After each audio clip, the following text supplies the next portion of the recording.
Hi guys, this is Connie, back for more Connie Reads Max the Mighty. Chapter 9, The Prairie Schooner. There's nothing colder than wind on the highway. The gusts kicked up from cars and trucks that zoom by like we're invisible.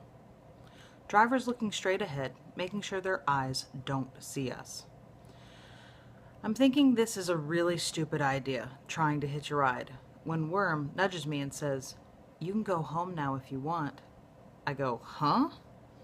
She won't look at me because her eyes are red and she doesn't want me to see her crying. It isn't fair making you come with me. I'm the one who has to run away from you-know-who. She means her stepfather, with all his lies about what really happened to her mom and what he might do to Worm if she stays. My brain hears her talking and goes, "Do it, donut head. Go home, tell the truth, and see what happens." My brain is really stupid sometimes, because only a crudball creep would leave an 11-year-old girl all alone in the world, running away from a bad news dude like the Undertaker. Besides, once we find her real father, he can take over and make things right, so it's not like I'm running away forever. That's what I tell myself, and I'm trying real hard to believe it.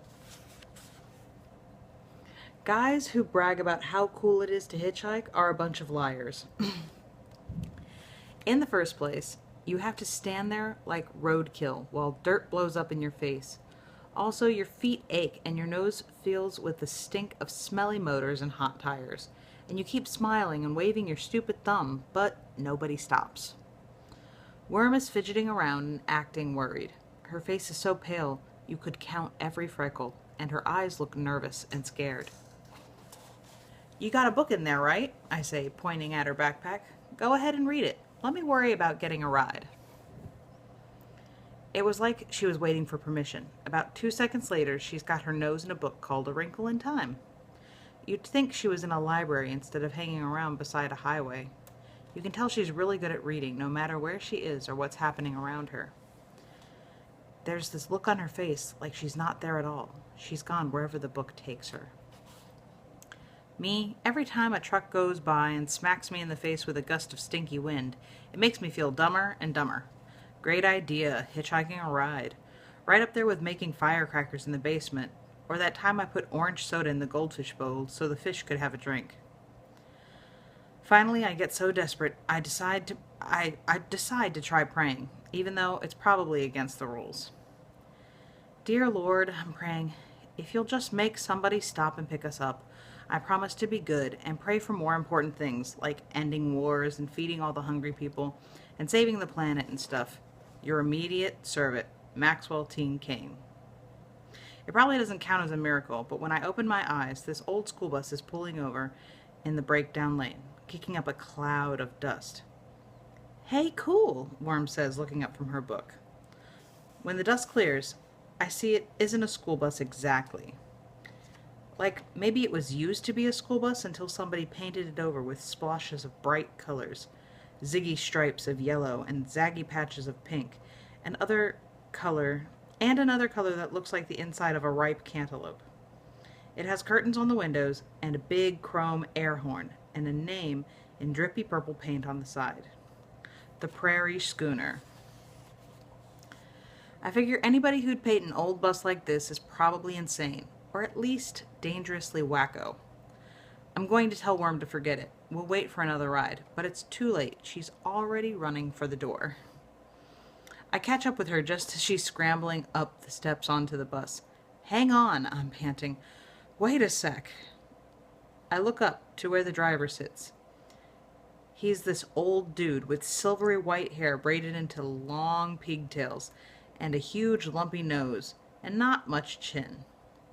He's got a big wide smile and a Santa Claus fat belly, and he's wearing a Hawaiian shirt that hurts my eyes, it's that bright. But the strangest thing of all, his eyeglasses. The lenses are as big around as coffee cups, and so thick his eyes look like they're coming at you through telescopes. "Howdy doody," the old dude says. "Welcome aboard. Have a seat and rest your feet." The door whacks shut behind me, and we're moving. He hits the horn, and the loud noise almost stops my heart. I'm staggering, trying to hold on as the bus speeds up and Worm is looking around and going, I guess you live here, huh? Home sweet home, the driver says, and gives his horn another blast. The inside of the bus does look like home, in a funny way. The old passenger seats have been ripped out, and in the front part of the bus, there's a couple of old couches bolted to the floor. In the back is a stove and a sink, and one of those little refrigerators. And beyond that, a couple of bunk beds built against the wall. I'm trying to take it all in and keep my balance at the same time. Meanwhile, Worm settles down on the old couch and acts like everything is normal. The bus swerves and I fall onto the couch next to Worm. The driver hits the horn again and shouts, Make way! Come through! Then he's looking at me in the rearview mirror and he says, I'm the Dippy Hippie. Pleased to meet you. I go, Huh? They call me Dippy Hippie, he explains. Dip for short. I'm thinking maybe we should use make-up names, but before I can think of any, Worm looks up from her book and goes, I'm Rachel, and this is Max the Mighty. Rachel and Max, Dip says. Groovy. He's got both hands on the big steering wheel, and he's keeping the bus square in the middle of the slow lane. You can tell he's a good driver, even if he's halfway blind, and there's something in his voice that makes me think maybe he's not so strange after all. Where are you folks headed? He asks. Any place special? I say, because I'm not sure if it's a secret or not. Chivalry, Worm pipes up. That's in Montana. Montana, huh? Dip nods to himself. I'm headed in that general direction, more or less. We'll see where the highway takes us. Make yourselves at home. If you're hungry, there's food in the refrigerator. Help yourself. Food sounds good, so I make me and the Worm a couple of bologna sandwiches with plenty of mustard.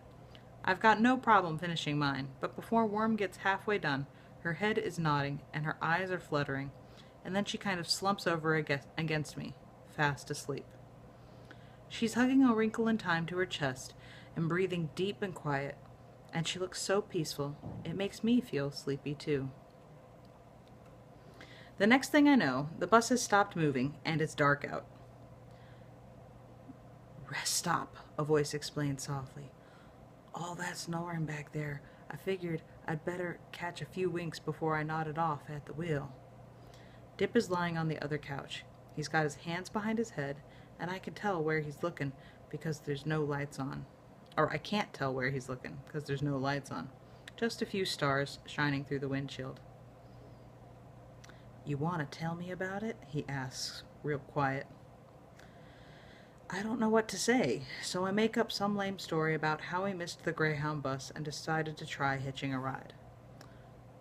Uh-huh, Dip says. Rachel is your sister, is that?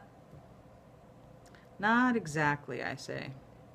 He doesn't say anything for a while, and then he sits up. I can see him looking at us, looking at how the Worm is sleeping so sound and comfortable on that old couch, like she was safe in her own home. Dip nods to himself, and then he says, Fact is, I'm grateful for the company. Big bus like this doesn't feel right empty. It's real nice, I say, looking around. And it is nice, even if it's old and sort of shabby. I'm a retired school teacher, Dip says. Me and the wife been planning to take off and see the world, like we always dreamed of doing, but never had the time. Then she passed away all of a sudden. Kinda caught me by surprise, you know? After a while, I got tired of feeling sorry for myself, so I finished fixing up the prairie schooner and took off. You know what a prairie schooner is, Max? No, I say. Dip sits up straighter and his voice gets happy again. He tells me how in the old days, when the settlers headed out west, some of them rigged sails on their wagons and let the wind blow them onto the prairies, sailing through the fields of green grass under a big blue sky, and all their lives in front of them, until they found a place and made it home. Is that where you're headed, I ask? Out to the prairies? Wherever the wind takes me, he says. That's where I'm going. How's that sound to you? It sounds just fine, I say. And that's chapter 9. Be careful with that and enjoy. Please and thank you. Bye.